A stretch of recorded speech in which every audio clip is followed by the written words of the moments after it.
Hello guys, welcome back with another one on Chugdi Football TV. Please, before this video commences, please like, comment, subscribe, all that good stuff. Yes, let's talk about Eberechi Eze. As you guys know, I'm sure you guys have heard the news or the rumors that have been going about on Eberechi Eze, the Crystal Palace footballer and England international. You've heard of the Arsenal's interest in him. This is a very interesting one. This is a very interesting one because Eberechi Eze, when you look at his career, this is a player that has had. If you go read his story or whatever, or go do your research on his story, his rise to the top has been nothing but phenomenal. Being a young player, dropped by Arsenal. Funny enough, I think it was in Arsenal's academy when he was young. I think he went to Chelsea at some point, and it was looking like it was never going to happen. Until through persistence, he got his big break at I think it was if I'm not wrong, was it QPR? Let me see to be sure. QPR? Or was it Reading? Let me be sure. Let me check. Yeah, I think it was Reading. What was it? Right. So yes, it was Reading. So he caught his big break at Reading. Was phenomenal there. Spent a couple of years there, then moved to Crystal Palace, where he's been phenomenal. He's been phenomenal. He's been the linchpin, aside from Wilfred Zaha and Wilfred Zaha, Eze, all these guys. He's been the linchpin since those guys left. He's the type of player I like. He's so you can tell this is a product of street football. He's so silky with his touches, so skillful, so good on the ball. He can play free kicks, he can pass, he can score, he can dribble. Do you understand? And he's always fit. He's always reliable. He's not that player that has a injury record. He's not an inconsistent player that is injured today, back tomorrow, injured. Nah. He's very consistent, and these are the type of players you need, especially Arsenal trying to gun for the top position this coming season. Arsenal needs squad depth. That's one thing they need. They need squad depth, and Odegaard didn't have the best season last season, so he needs somebody to challenge him in that creative position. Now, would I describe Eberechi Eze as he can play different roles. So he can play as that number 10 creative midfielder. He can play as a second striker. He can also play as a left winger as well. So, but he's from watching him over the years, I think his best position is like as a number 10 creative midfielder. But there's nothing wrong with a player knowing how to play multiple roles, multiple positions. Plus, I rate him way highly than Martinelli. If that is who Arsenal is going to bring in as a left winger, I'll gladly take him over Martinelli any day, anytime. Even on his worst day, I'll take him over Martinelli. So that would be a good one. I think it was the story was leaked by Joe Ornstein. Joe Ornstein, I don't know how to pronounce his name, and even Fabrizio. The Arsenal, no major deal has been made yet or anything, but from the news I saw,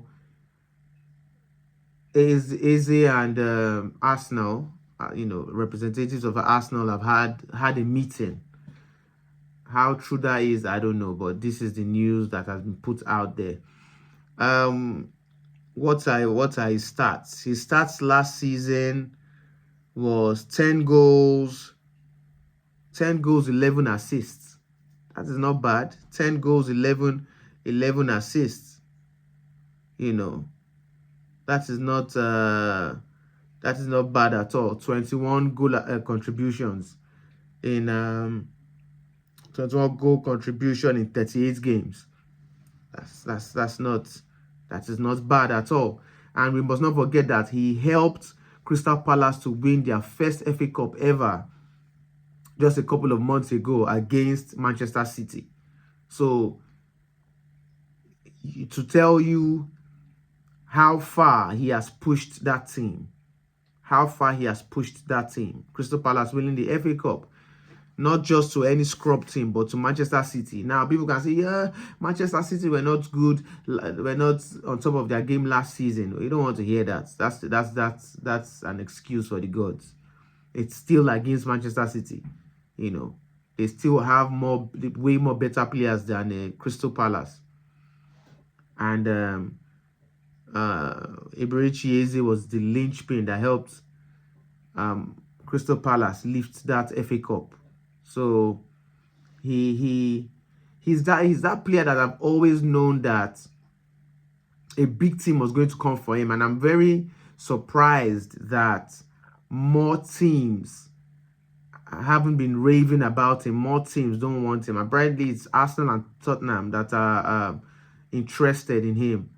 But I heard that it's Arsenal that is more interested because Tottenham have shifted their priority to Mohamed Kudus of West Ham and Ghanaian international. So, and I think this is the right move for Eberechi Eze. He's 27 now. You know, he's had that reputation as a very good silky player. I think he should go to Arsenal. You know, Arsenal is a big club in the Prem. He will play Champions League football. It will raise it will raise his name, his reputation in the English team.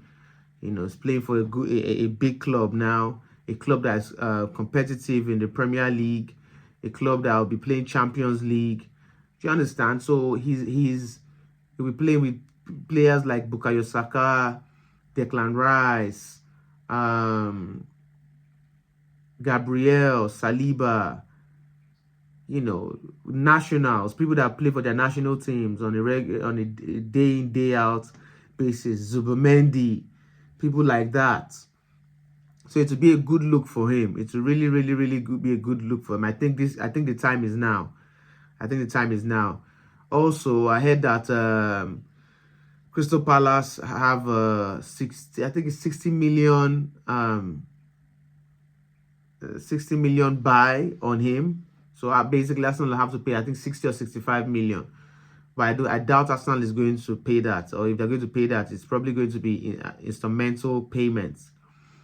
But irrespective of all that, as an Arsenal fan, you know, I support two clubs, Real Madrid and Arsenal. So as an Arsenal fan, I really love to see this deal done. I really love to see this deal done. I think it's going to give Arsenal extra squad depth. It's really going to give Arsenal extra squad depth. And you can't go wrong with a player like that. Plus, you need somebody that when I don't think he's going to bench Martin Odegaard, but, you know, you never know how these things work. But if Martin Odegaard is having like a bad game, you need somebody that when the person comes into the game, the person can change everything.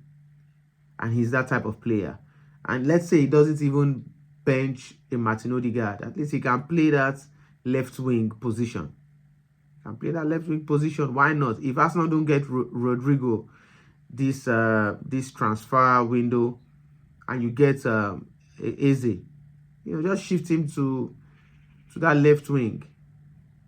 You know, hopefully Arsenal gets a striker. They get who they're Gyökeres, or the other guy they are going for. His name has eluded my mind, but you know what I'm talking about. And you know, that would be a formidable forward. Imagine Gyökeres, Saka, Eze. That is dangerous. Dangerous. Then Martin Odegaard, Zubimendi, Declan Rice in the midfield. Come on, man. Come on. You know, that would be scary for teams. And with the way Arsenal play, because Arsenal dominates possession. So I would love to see Eberechi Eze make that big move to Arsenal. I think the way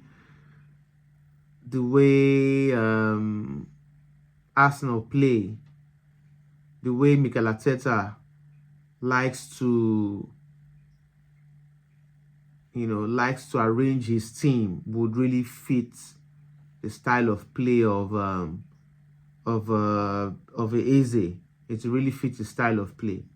Plus, it will increase his profile and everything if he goes to Arsenal. So I wish him the best. I wish him luck. I hope this isn't just a rumor or one of those transfers that never materialize. Because Arsenal, when it comes to the transfer window, Arsenal are always linked to everybody and their mother. Arsenal is always linked to everybody, but for some reason, just never sign who they're supposed to sign. They just get link FC. Link FC is what Arsenal can be sometimes. But hey, let's see how this deal transpires. Let's see if it works out. You know, I from the news I've been seeing that he's agreed. He would like to make that move, but hey, these are just all speculations. Until something concrete is done, every other thing is speculation. Until he comes out to say something, or his agent comes out to say something, or you see that Arsenal have placed a bid. If you don't see any of those things yet, a lot of things are still speculation. But let's just hope this is a speculation that can turn into reality. And yes, that's really about it. Don't really have much to say. I'll be monitoring what's going on this deal, and hopefully it becomes a here we go type thing. But we'll just have to see. So thanks for watching, guys. Thanks for watching. Please like, comment if you have anything to say, and please subscribe to the channel. That is that is what gives me ginger to do these videos. You know, gives me ginger when I see you subscribing. So please subscribe to the channel, like the video so that the video can be pushed to more people, and all that good YouTube stuff. You know the deal. Thanks for watching. Until next time, peace.